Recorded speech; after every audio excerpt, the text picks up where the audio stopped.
Anybody just joining, I'm just going to wait a few minutes to let others join as well.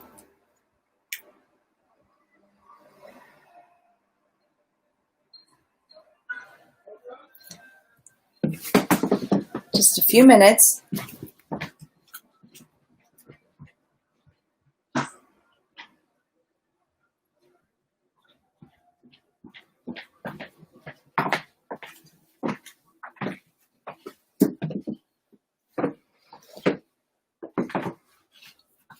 Just going to wait until like 3:01 to have everybody join.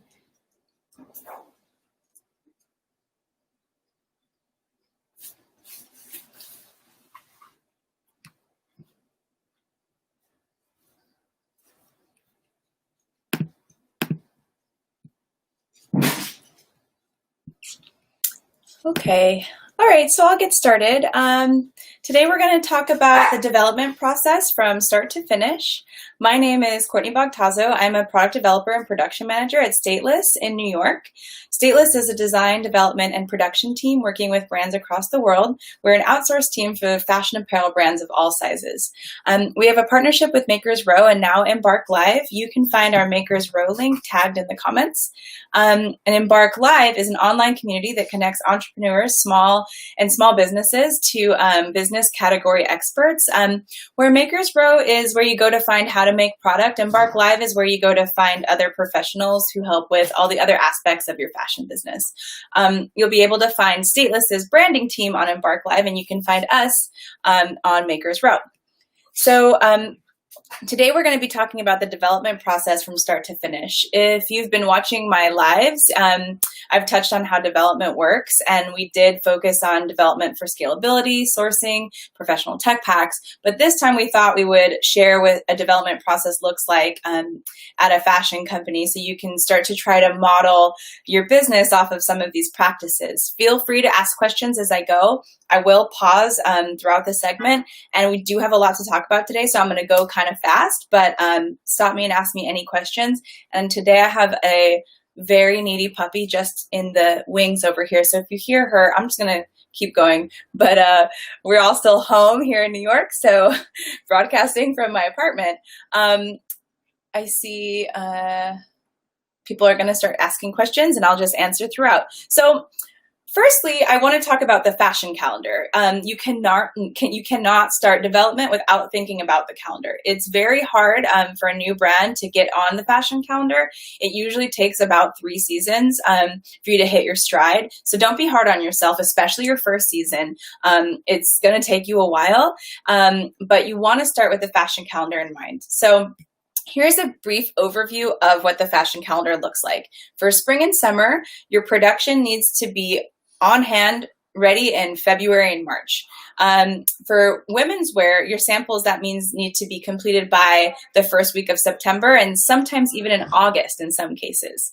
The West Coast and the South do go, if you're doing wholesale, they do sell into October, but you do want really like August and September is when your samples need to be finished. With menswear, samples need to be completed by the last week of July, so even sooner. And West Coast, again, in the South, they do go into September with market. There is a big call to change the fashion calendar. There has been for a while, and just everything with COVID, and the fashion calendar has been asked to revamp, but this is how we've been working for decades and will continue to work until major shifts happen.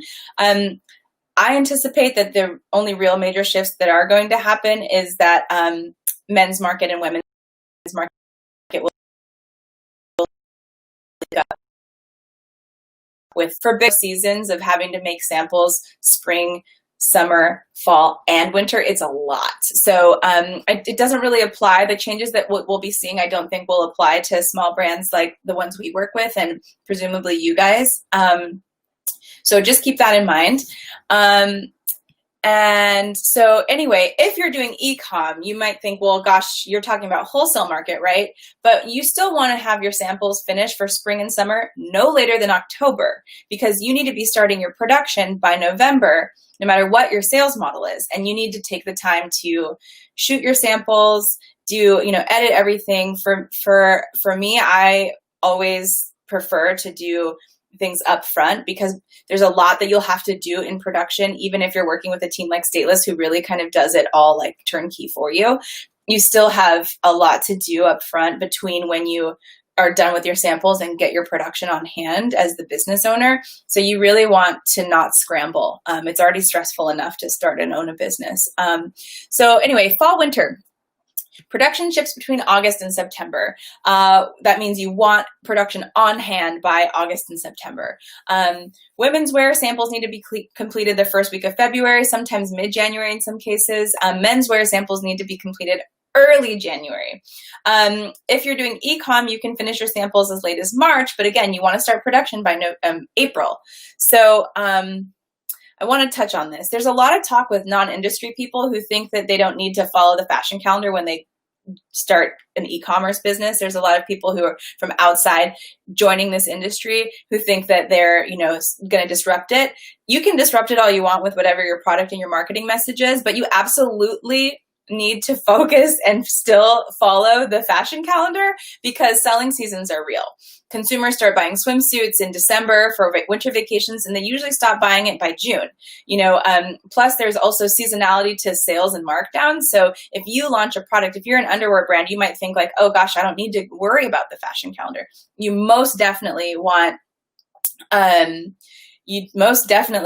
to have product on hand by before the holidays, and you definitely are not going to be wanting to launch when the rest of the retail world is on sale. For example, it's going to be really hard to sell full price products if you launch in July, because like July, August is right around when people start putting things on sale. And even if consumers don't know that, actually know that, they intuitively understand that. They'll say, oh, well, this brand has this on sale, so I'm not going to buy it here.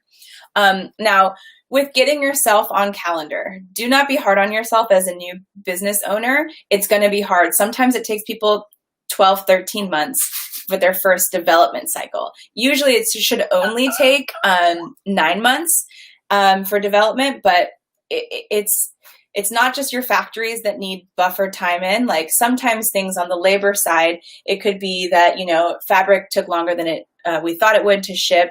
And when the factory received it, they were a little busier than they were earlier. So now it's going to take 8 weeks instead of 4 weeks to get a sample.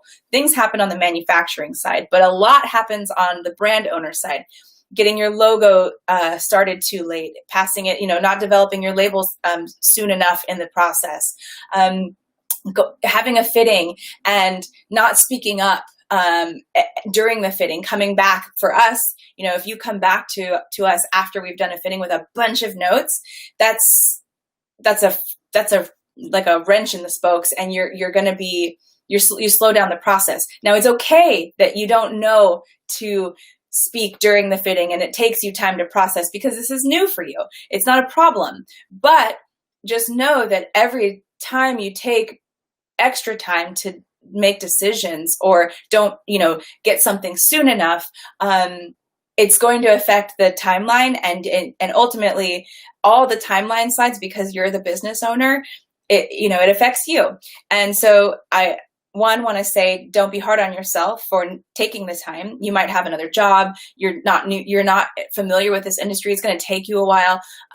There's a lot of reasons why the decision-making will take you time on your end, and you need it. So just take it and be flexible and understanding that as much as you need to be on the fashion calendar for sales, you need the time it takes to get used to this practice. So you should start earlier, so that you give yourself the time, because it's never a problem to be early in the fashion calendar. You get your samples early, you shoot them early. You get your production early,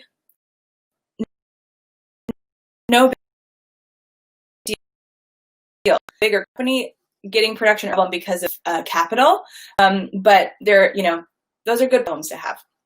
I'm going to look at your questions so far. No problem, Joan. There is a difference between Makers Row and Embark Live. I already did talk a little bit about swimwear and water apparel. Let's see what else we've got. I'm not sure. That's not really a question. Does Makers Row have vendors that can manufacture pet apparel and accessories? Absolutely. Yes, they do. This could apply. Fashion when we talk about fashion, we usually mean like, menswear and women's wear, but this applies to swimwear, this applies to intimates, this applies to, pet products, because again, the way consumers spend is there's a cycle to it. So I've said it before, I'm going to say it a million times. The best way to have smooth production is to have organized development. Before you start your season, now that you have the calendar in mind, you can begin looking for inspo. The easy part about the fashion calendar is that you start thinking about designs for spring summer 21 during spring summer 20. So while your surroundings are really springy and summery, that's not like the reason we do it, but that's an amazing part of it. You tend to think, if you're not a part of the fashion industry, like, oh, fashion works in advance. This partly because of how long it takes, but also because you need to be in spring to think about, well, gosh, this spring, this is what we have around us. What would be better? What would make next spring better? Things like that. So you want to start thinking about your collection a year in advance to be in the vibe. Same for fall and winter. So you start with a mood board or a compilation of images. Pinterest is a great resource. It doesn't have to be the only thing you use, but it would be good to have notes with each image if you're forgetful, especially reference photos, not just like mood board, like, oh, my brand, I want it to look like, like festival apparel, or I'm doing like this boho thing. It's not just about the vibe, but you also want to compile images of reference images for things like sleeve shape, and like love sleeve shape, where something falls on the waist, details for construction, things like that, because your mood board is going to help you communicate what you want to the people who you're working with to make your product. So after you're done with your mood board, you want to start with the skeleton of your line plan. This can start with very general things like, okay, 2 tops, 3 bottoms, a jumpsuit, something formal. If it's the swim brand, it's like, okay, we're going to do 4 bikinis, 2 one pieces, a boy short, a cover up, etc. So the big bucket, so to speak. So then you start getting into the details of what tops, bottoms, and etc. you're going to do. A big thing with the merchandising of your line at this phase is to make sure that the line looks cohesive. Colors, materials, styles should all be complementary. And if you're doing a full collection as opposed to a capsule collection, you want to make sure that you're offering outfits. This is for the apparel side. But even so, like if you're making pet products, if your brand has one thing that I really like, you want to start thinking about getting me back. I don't want to just buy the pet bag. I want to get the vest or whatever it is. You want the customer who you've hooked once to have a reason to come back.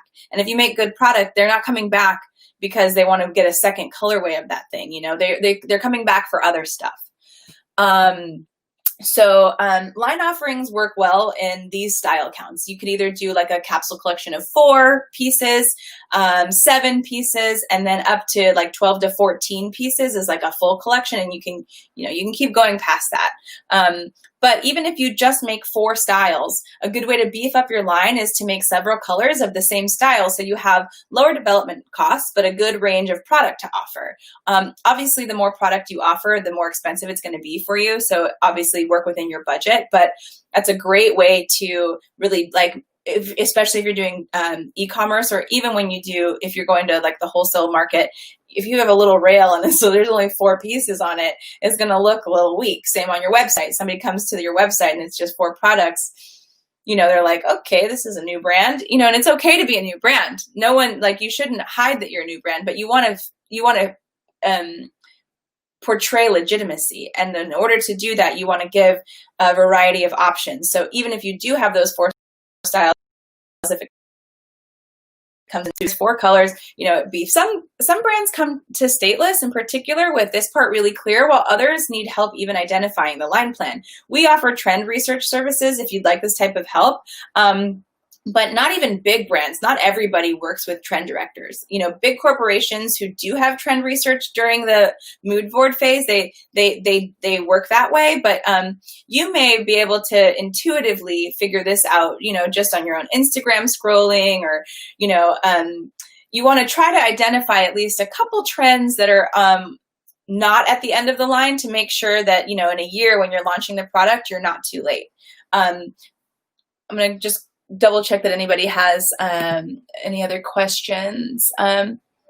Even so, since we are now a global market, even though there's a fashion calendar, aren't people going to be just somewhere in the world at all points in time in the year? Yes. I mean, the thing is you want to focus on where you are first. And we're talking Makers Row in particular. We focus on domestic manufacturing and domestic US-based companies.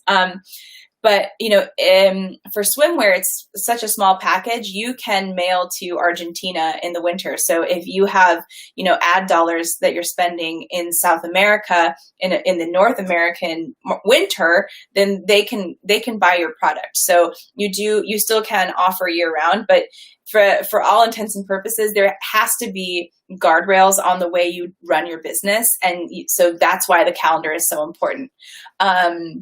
Where do you find a fashion calendar? I think you can review this again to see. You could Google it, but just go back and write down what I told you, because that's insider information. And I don't think that there's like, if you Googled like fashion calendar, it's not going to be just like there for you. Do you think it is wiser to launch in spring 2021 due to COVID? Okay, so right now, if you were to start your brand, you can't launch fall winter 20. It's too late. You need to, unless you already started working on the product way back in at least August of last year. So just to go back to that calendar, just quickly, the quick answer: spring, summer, you need your production on hand February, March. It means you need to start let's see, if you want to start February, March, 6 to 8 weeks behind that. Sorry, I didn't tell you that part. Let me just quickly, I didn't write that down. So that would be, you want to start no later than, I would not start any later than September, October. That's for spring and summer. So you guys now, if you're starting to want to start a line, especially because you're most likely new to this, start now. Start. Because you're going to take more time.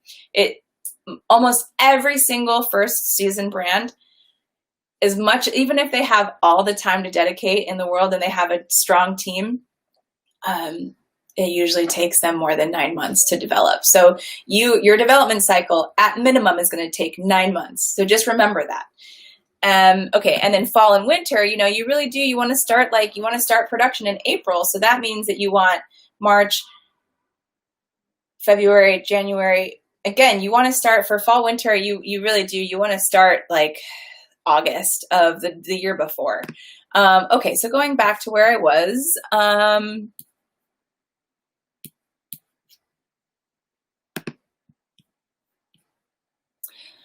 We talked about sourcing a lot in another live, so I'm going to skip the details of sourcing. I think you can. My friend told me she saw something that I said, or one of these. Somewhere on Makers Row. Sorry, I don't work for Makers Row. I work for Stateless, so I don't exactly know how it works. But I think you can reference these again. There's a great conversation on sourcing. But just to make sure you don't forget all the details, I just want to talk a little bit. So when you're thinking about your designs, don't forget things like buttons and trims. Or in the case of swimwear, elastic, hardware, these kinds of things for new brands, they're almost always forgotten about. And those details, when you're mood boarding, take pictures. If you like one of the swimsuits that you have, the hardware that's on it, you like the pair of pants you have, you like the shank, you don't know the word for the button, take a picture of it. Find a picture of it. If you can't, you don't have the budget to buy retail samples to reference, at least like go and take photos, screenshot, things like that, so that you have reference for even down to think of the details. The people who are making, they're going to either guess it or it's not going to be on there. So you got to think of every detail. Once you're finished and ready for your sketches, it would be best to work with an experienced designer to make full flat sketches. Construction callouts are usually impossible for someone without experience to make. So I really believe you should work with a designer to finalize your sketch in tech pack format. If you are trying to start a line even on a shoestring, it will save you money over time to work. In certain cases, you can do it. I'm a DIYer. I have my own line. I did a lot of it myself, but I've been doing this since 1999, and I still have to work with experts because otherwise I'm going to lose money. I can't make it myself, you know? So construction callouts are usually impossible to make for you. And so, you know, if you forego any detail in what you pass to the factory, I've said this every single time we've talked on these lives, they will either make that decision or it will cause delays because there will be back and forth with questions. So the only way to get a sample looking like what you expect it to look like is to provide every single detail. How you can do that yourself is to get the photos and your mood board and then work with a designer to sketch accurately. Now, flats, it's hard for a new person coming from the outside to understand flats. They don't look, it's not a fashion illustration. It's not like the Karl Lagerfeld, like watercolor paintings. Those are great. Those express like mood and vibe, but you know, they usually have like crazy long legs and they're not and some, I know designers here in New York who still work that way. They hand sketch, but they'll draw call outs. They'll draw arrows that says like 28 line shank. What does that mean to you? Do you know what that means? A 28 line shank?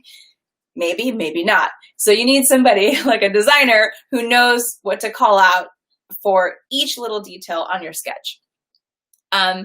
Big note here, sometimes factories offer services for design, but speaking from experience, I do not recommend this route. You do not want to put all your eggs in one basket and rely on any one factory for your business, ever. It's amazing to have factories who offer services, but being able to, you know, this is like a truth for like all of society. Like specialization is how we've come so far. If we were all, you know, a Jack or Jill of all trades, you just won't achieve the kind of greatness that is required to make product that will sell. Firstly, factories are specialized for certain products. And secondly, you want to be able to take your designs and tech packs from any factory in the world and have it usable. So that's why, again, this is taking from my personal experience and our business at Stateless, our experience working in the fashion industry. Before we did this, we all worked with big companies, and I worked with a lot of startups, and to bring this process to new brands. You know, I'm sharing this information with you. All the big brands, how we do it is you keep the design separate from your factory. And that's so that you can be nimble and you can, if something happens, you can take it out of that factory. It could be that the factory is too small, and it could be that, you're growing. It could be that, you need your price to change and you're able to hit higher minimums at a different factory. And so you get lower prices. There's many reasons you want your tech packs to be universal and to be able to go anywhere. Sometimes people like to work with pattern makers before going to the factory for samples. This is totally an okay route, and pattern makers can also help with design details. However, it is not advisable to go to a pattern maker with rough sketches or pictures because, as I've said before, they will either make assumptions on the details you've left vague, or your samples may come out other than you've expected, or you'll waste time and money going back and forth with the samples to work out your ideas. If you go to a pattern maker or a factory with half-baked images, if you just take a picture of Bella Hadid in a swimsuit top, we can't see all the details of what's going on there. So if you don't tell whoever it is you're passing to the manufacturing side, you don't give them those details, they're going to guess them, or they're going to make you feel bad because you don't know. And it's just not going to be very good for you, because by the time people start working on the stuff, all of those details need to be worked out. Otherwise, your samples aren't going to look how you want them to. Even when you have all those details worked out, you still have to go through 1, 2, 3 samples before it comes out exactly right. So it didn't have all the details worked out. The main point here is that you just need a design to be clear. And I won't keep going. I'm just going to read some questions here real quick. So What order should we prepare things for launch? Designs, illustrations, tech pack, business plans, blogs, websites, ads, etc. for a one-person business. There are so many facets. I've given you what I think how you should start on the design side. Your business license, websites, things like that, you should have up front. And then you should start with mood boards. Then you start with design and sourcing. And then you start with sampling. And then you take your photos and then you put your photos on your website that you already own the domain for, and your business license was already there because you need to make sure that the name you name your brand is allowed so that you don't get sued or have to change your company name later down the line after you've launched. That would be a disaster. And this process I'm telling you right now is what the fashion industry holds true for how you should start and where you should end. What are your thoughts on the fashion academies, consulting or mentorship? Do you think funds for new brands are better used towards actually building the brand? I don't know about fashion academies, consulting or mentorship, and funds for new brands are better used towards actually building the brand. I'm sorry, if Brittany, if you want to clarify your question, I don't know what you mean funds for new brands that are better used towards actually building a brand, but if you have time to intern at a fashion brand, you will learn so much and you will save time and money. If you don't have time to intern at a fashion brand, I think a fashion academy would probably be great. But, reality is not all of us are going to, even if we take a course, learn how to use Illustrator. I'm a product developer at Stateless, but I am a designer. I don't know how to do that stuff, so I work with people to help me sketch the things. At this point, I do know how to do a bunch of other stuff, but I'm not going to learn how to do that. It's reality. So working with people who can do that, anything that you don't learn in an academy or from a mentorship or from an internship, think about it. Even when you're a one-person show, thinking about how businesses work, they have teams. So when you're a one-person show, you need to hire people who know how to do it, even if they're not on your staff full-time. You need to hire people who have the skill to do the parts you don't know how to do, because as the brand owner, you're basically the creative director and the business owner, and you need to focus on that. Should we look for factories that do digital markers versus using paper patterns? Seems letter are old school and not in line with the current technology. Okay, using Gerber patterns is great. Not a lot of people do it right now. It's an expensive technology. We make markers digitally at the end. Hand making patterns, there's nothing wrong with it. It's not antiquated. There's not a benefit or a pro or con to it. In some way, a hand of a pattern maker has a lot more humanity to it, and so there's a style, whereas I've worked in my past with amazing flat pattern makers who do it all on Gerber, and it's quick and it helps, especially if you're just like copying a piece of vintage clothing. You should never copy any current brands ever, you guys.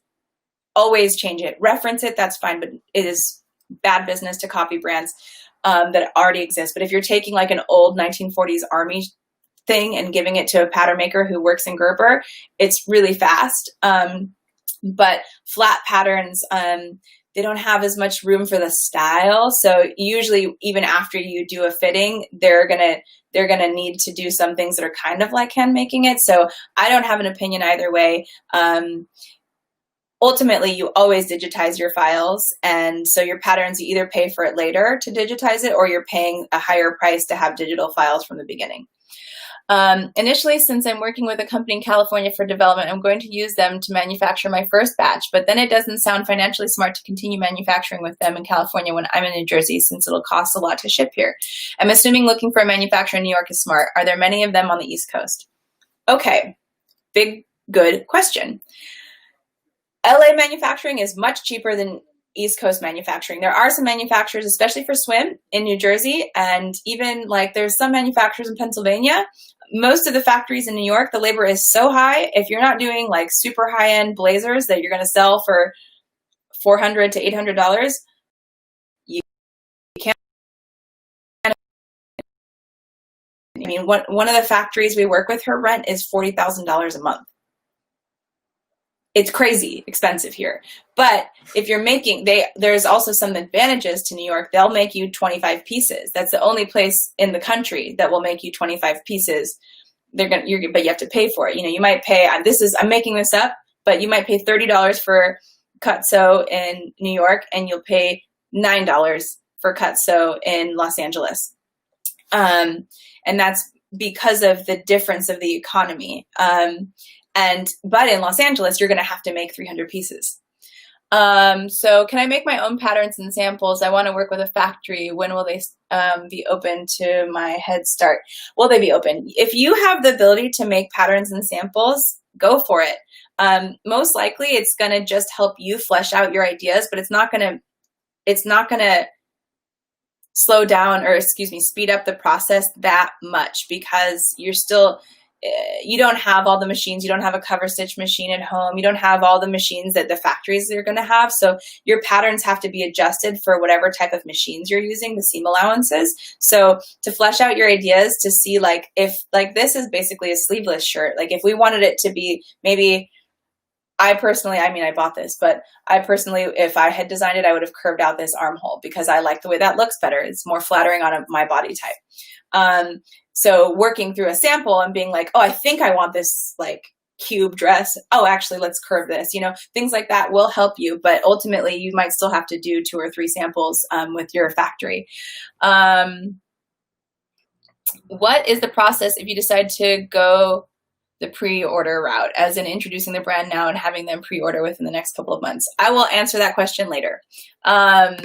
Okay, so going back to the process, most pattern makers require swatches of the fabrics or the garments fabrics of what you're going to make the garments out of prior to proceeding with pattern making, whether you go to a pattern maker or a factory. So either while you're finalizing your sketches or just following that, your next step is going to be getting materials assigned to garments.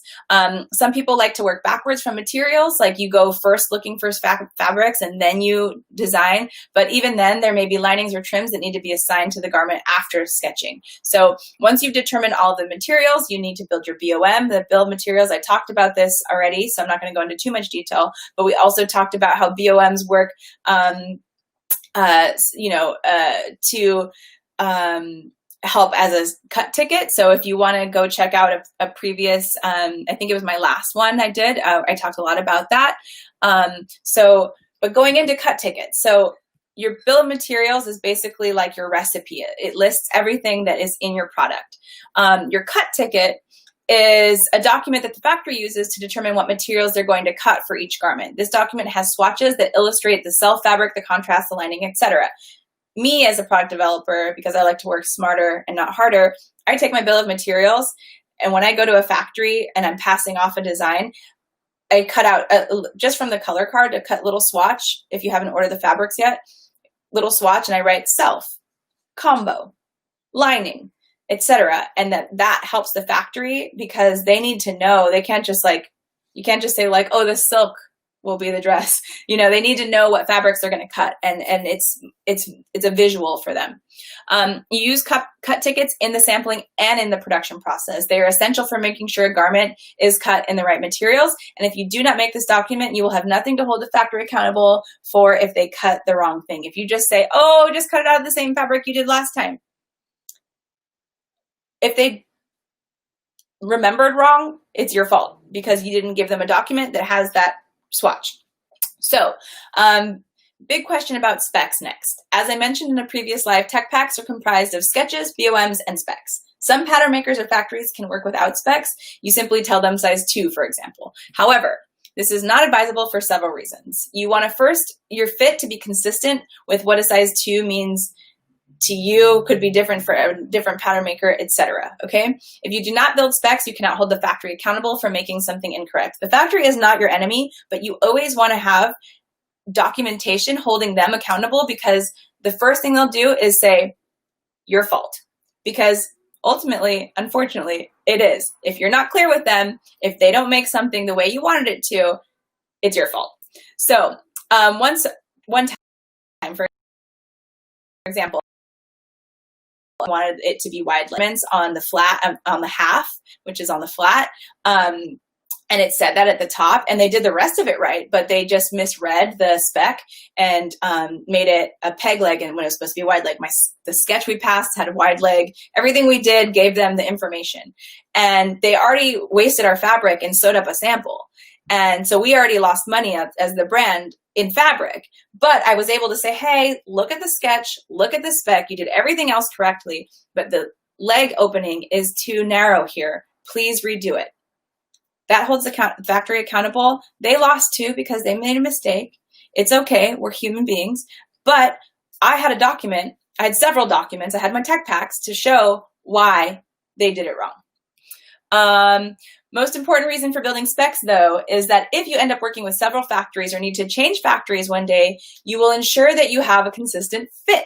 So if you work with 2 different factories, especially swimwear, if you have your bikinis being done in one place and your cover-ups being done in another place, you want those to fit out the same girl or the same person. Sometimes you can make an exception for a factory and not build specs until the end of the development cycle. This should only be done, though, after you have a strong relationship that has been established with the factory and they know your fit. You work with the same fit model. I already talked about that in another live. But you want specs going into production, because if something comes out 2 inches too short and you don't have specs to record it, no one is going to be held accountable for you showing a sample that is 2 inches longer than production. Because let's say, actually, I don't have to, let's say, this has happened to me before. We had a shirt that the shrinkage was wrong. We garment dyed it and it shrunk up too much. We had a fit approved sample. This was at a brand that I worked at early on in my career. We had a fit approved sample and we took it to the factory and we were like, this is the sample that you were supposed to follow. We didn't have documentation that the high point shoulder measurement needed to be 2 inches longer. And they were like, we have an old sample that is 2 inches shorter. And we couldn't say anything. Even if they did, I don't even think they furnished the sample. They were like, you have the wrong sample. This is correct, because all of the production came out that way. So how can I prove it?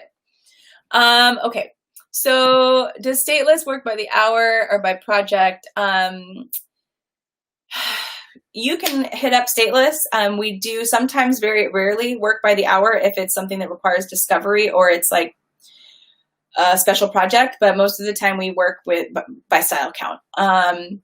Would you recommend starting a brand manufacturer if in the US or overseas? I think that everybody who lives in the United States should start manufacturing in the United States unless they have the money and marketing and business strategy to support making 300 plus units of an item overseas. Overseas factories have higher minimums. As far as going pre-order route, I think this is the development process. So this is still applicable to you. And if you don't go into production, you can hold production for 3 years. No one cares, but you need to have your samples and all of this part dialed in no matter what, because you need to have sellable samples. Okay. So once you've got your tech packs, you need to order all of the materials for the samples. Sometimes you order enough for 3 rounds at the start, and sometimes you elect to order just enough for each sample. I'm sorry, somebody's being loud in my hallway. Usually it's best to order at least some of the fabric, but you should never order all of the zippers at once because those lengths tend to change after each fitting. So if I know, for example, that I'm not going to change the denim of these jeans or I'm not going to change the fabric of this swimsuit, you can order enough for 3 rounds of samples from the start. But little things like hardware, you might decide, actually, we're going to make the band thicker. So that means the elastic needs to be thicker. That means the hardware needs to be thicker. So your trims, you really only want to buy them for 1 each round, but it's usually sampling, you want to buy enough fabric for 1, 2, 3, 4, maybe even 5 samples. With the cut tickets in hand, you will be able to bring or ship all of the materials to the factory. When you get your materials, so 2 ways to make your cut tickets is to take your swatch cards. I don't like defacing my swatch card property because swatch cards are important for long-term use. You don't want to keep having to get the same swatch card over and over again. So I prefer to wait until all the fabric is at the factory, and then I go and I cut my swatches from the actual fabric and I swatch my cut ticket or BOM that way. But while we're there, you also need to get yourself a tagging gun and some the little tag and every single piece of a roll of fabric or folded up fabric that you have at the factory. Write your brand name on it, write the item number of the fabric, the vendor, write it on there. If that fabric that's in the factory at that moment is only for dress D1002, write for dress D1002 on it. But you want the factory to be able to see that fabric, look at your cut ticket and BOM and say, oh, this is the self fabric for D1001. If it's for several several styles, or it's something that you might use again next season, don't write the style of what the fabric is used for on it. Just write the item number and make sure it matches what's on your BOM. Always buffer what you bring. I said to buy enough fabric for 5 samples when you only want to do 3 because there's mistakes. The factory realized, oh shoot, I cut it on the wrong grain. This is part of the development process, and it's just how it is. It's the money you invest in development, and always buffer. If you bring eight buttons and one goes flying and cracks in the machine, and the shirt needed 8 buttons, now you have to slow down and just buy extra. The best way to make clean development is to make development packages for each style. So, meaning you have your cut tickets all swatched. You pull enough trim for each style and you put them in individual bags. You can buy Ziploc bags, or you can get fancy poly bags that are with the Ziploc on them. Doesn't matter. You can sandwich bags. Do not discredit your professionalism. If you are, the factory will appreciate it. If you take the trim, let's say I said there's usually 11 or 13 buttons on a button-up shirt. So I'm going to take 20 and I'm going to count those. I'm going to put them in one bag and I'm going to write style number T5000 and I'm going to write my brand name on it and I'm going to write 20.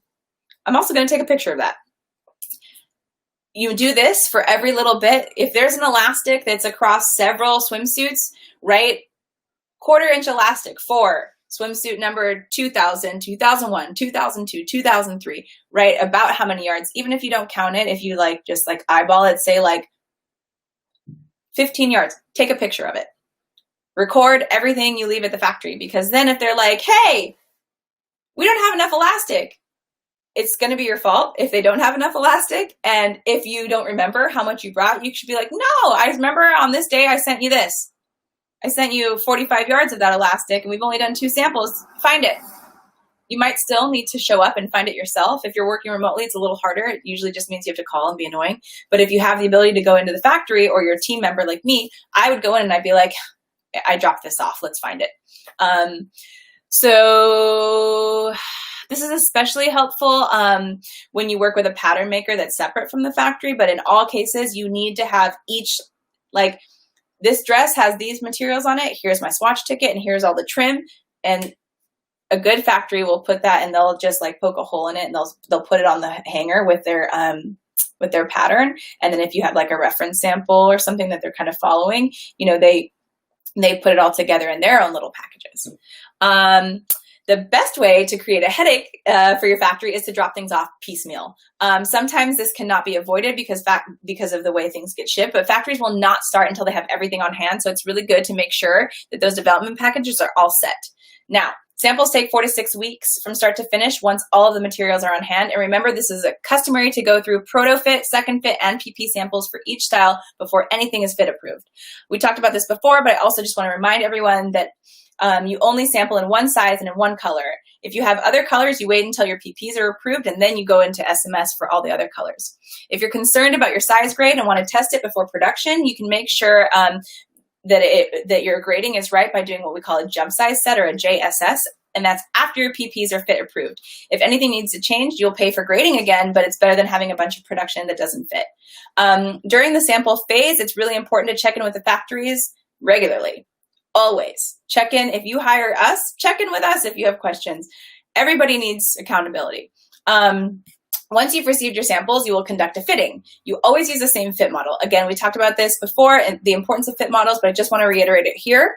Fittings should be conducted with a designer, a product developer, a tech designer, and or a pattern maker. Garments will be pinned and sometimes even cut to express the changes that are needed, and protos will never fit perfectly. So don't be alarmed, because this is how it is. During a fitting, fit notes need to be carefully taken, as well as front, side, and back images, and all detailed pictures of that's been pinned or cut. After the fit, before passing the comments to the pattern maker or the factory. Then you go through the entire cycle of sampling again, 3 to 4 times to get the fit right. You make sure to review your tech packs each time and double check that all of your materials, maybe like we made a pair of pants recently and we just used self for the pockets and, you know, the pocket facing, like what shows outside of the pocket. And we decided it was too thick. So we need to make a facing and then make a pocket bag because the pockets need to be lighter. I need to update the BOM. The designer updates the sketch. I need to buy that pocketing because now there's a new material. So anyway, I'm hurrying up because actually at 4 o'clock I'm going to be followed by one of my colleagues who's on the branding side of Stateless. So this is how development works in a nutshell. It's a very linear process that is straightforward and should not be deviated from. A quick summary, and then I'm going to answer your questions. Make sure your tech packs are clear before passing off. Make sure you have all of your materials ordered before the factory proceeds. Make sure all of your materials are clearly marked with your brand name, what the materials are, and that your cut tickets are accurate and swatched. Make sure that you check in with the factory throughout the sampling phase. Conduct proper fittings, and make sure that you update your BOMs and sketches and your specs after each fitting. The last note I want to say is that some changes can be considered correct and proceed before you go into bulk or production. Your PP samples should be as accurate as possible, but sometimes it's not worth recutting and spending the time and money to make a new sample for a quarter inch here and there. These changes can be made to your patterns prior to production without another sample being made. So as much ideally a PP is as accurate and final as possible, but like, for example, like the shoulder slope here, that's like the angle of this. If it was a little bit wonky, like I could totally shoot it. We could play with it for if you go to market, no one's going to see that. If you do it in photos, you can totally work around it. If we know that all it needed was just like a little like quarter inch, like it was just like, if it was sticking off my shoulder like this, we would just adjust the slope in the pattern before going into production. No need to resample. Okay, so I'm going to look. Do you recommend, let's see. So what are the key things to ask a pattern maker to ensure they have someone that will work professionally and on time with us? Okay.